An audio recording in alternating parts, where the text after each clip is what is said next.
Hey, this is JD Frost. Welcome to the Daily Ledger Podcast. We're going to talk about some practical ways today for you to grow and scale your business.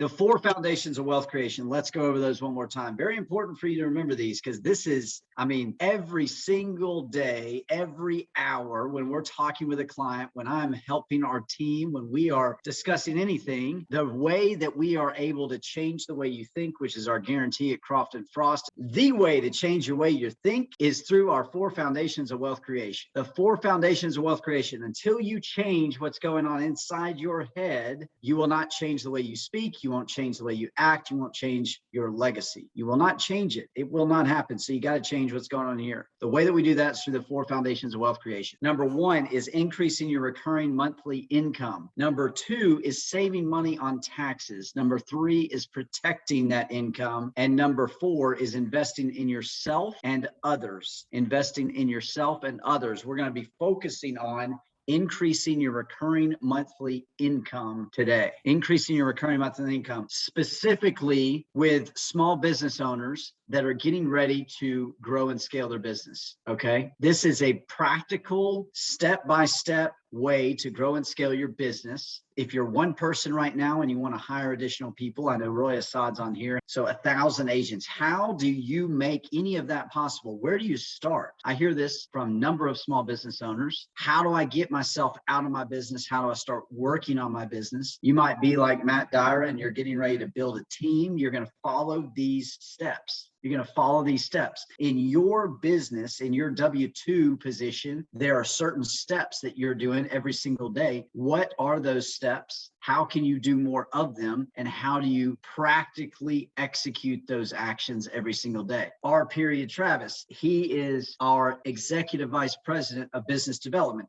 He's got a team that he's leading. There are certain things that he's got to do every day that he knows is going to lead to that success. So the first step when you are growing and scaling your business is to identify the areas of your business that are going to control 80% of the production. So what areas are going to control 80% of the production?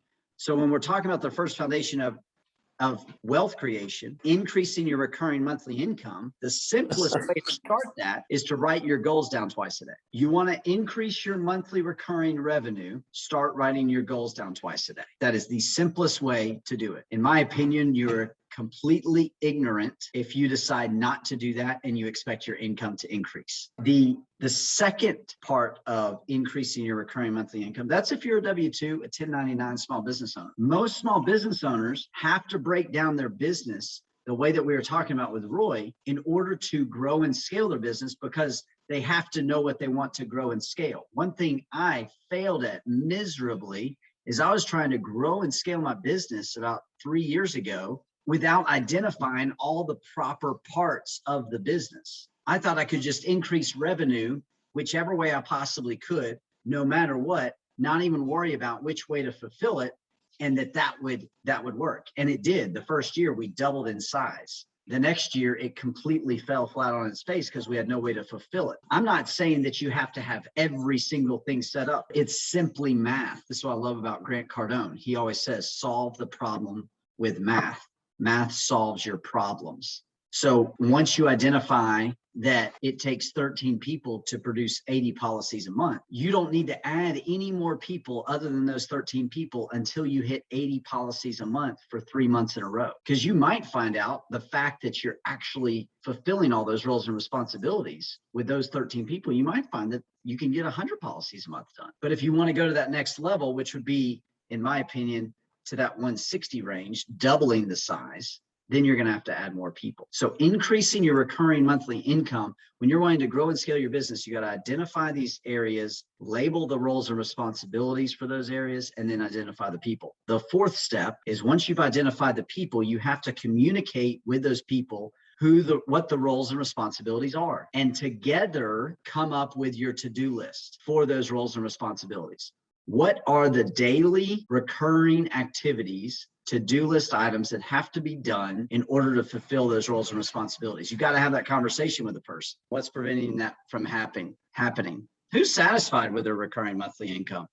I'll tell you just an example of just this past week. We've got this fund called Golden Croft, and we start we're moving, like we're rolling. We've raised a little over 10 million bucks, and we've got investments that we're deploying money into. I mean, there's things constantly moving all over the place. We got investors we're paying, anywhere from $20,000-$25,000 a month. We got new investors coming in. I mean, it is rolling, and we're starting to get more and more opportunities for investment. And so as we're getting these opportunities, it just hit me immediately. I was like, holy cow, we didn't set up anything in this company. Like, it's just kind of a free for all. And I'm being 100% transparent here. I just sat there and had to just go through these steps, like literally living these steps, because when we started Croft and Frost, we did not have any procedures. We had no identity of departments and things like that. And until we got that settled, there was no way we would ever be able to grow and scale our business. We'd never be able to train somebody to do the same thing over and over and over again.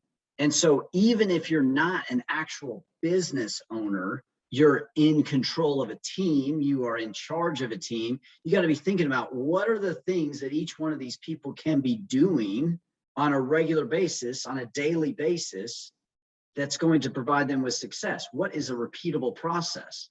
And that's any part of the fulfillment of your business. So as a small business owner, breaking it down into these different sections, no more than 5, you would call them departments traditionally, but these areas is where you have to build out your company from. And inside of each one of those areas, you can have other sub-departments and identify the people in there. We always, when we're doing a tax return, we're like, okay, we get a return and, give it to a preparer and let them do it.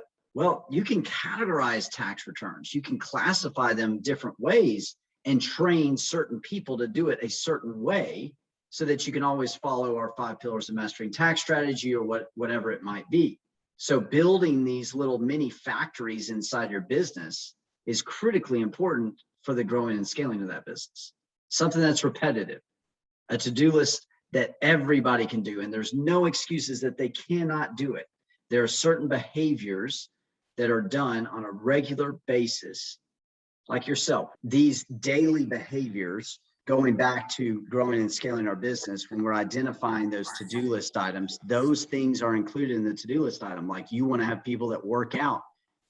This is one thing I've realized, accepting the fact that somebody's not going to do those things is unacceptable when you're growing and scaling your business. There's no way, I mean, I've never been in the military, but I doubt that there's a possibility that I could join the military and not do a push-up. I don't want to do those. Like, I just don't think that it works. As business owners, I've done this. Like, everything that I talk about, everything is based off of the experience that I've had. How much we accept is unacceptable. We can't do it that way anymore.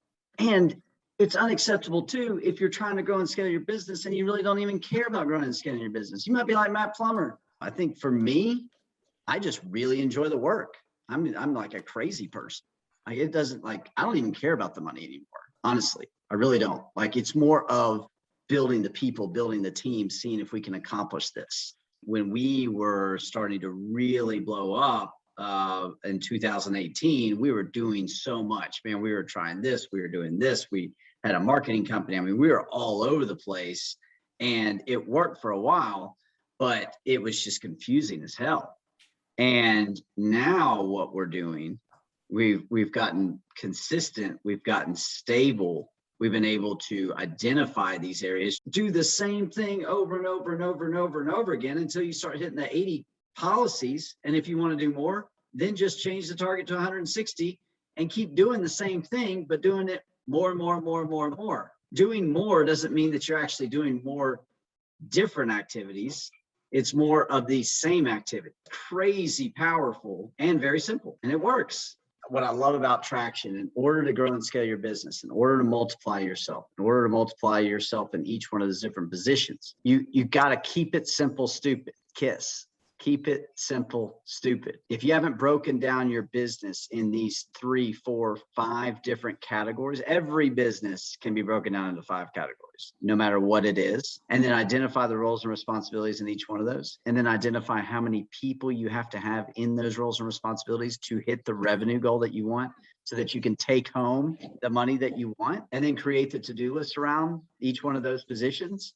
Then you just have to find the people and plug them in. It's a process that's very, very, very difficult to stick to, but that's business.